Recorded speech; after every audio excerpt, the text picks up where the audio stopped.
Here we are scraping the HTML tables using Pandas library in Python, and we are scraping all the tables, HTML tables of this page. So for that we first have to import these libraries: Pandas, NumPy, Seaborn, Matplotlib.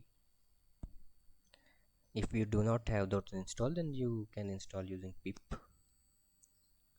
So to read the all the tables, we need to use read HTML method from pandas. So here we have done this. Then we got total 39 tables from that page, and the first table is like this, third table is like this. So we can take any table. So this way we can scrape the data, and after scraping the data we can see the data types, everything is in object. So if we have to do any data wrangling or something, then we can proceed with that. We can save it anyway, save that table, and then we can proceed.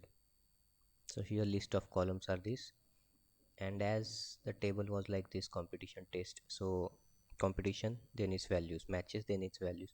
So I did convert it to pivot table, and then I made it data frame again. This might not be as efficient way, but for this video we have used this. Then I have changed data types because everything was in object, and when we compare integer objects, I mean the scores and all, then we should change the data type to integer, I mean to respective that.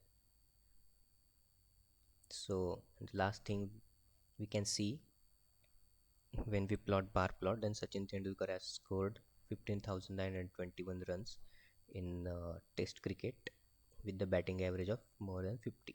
Like that we have done. So this is the way we can scrape HTML tables using read HTML method in pandas.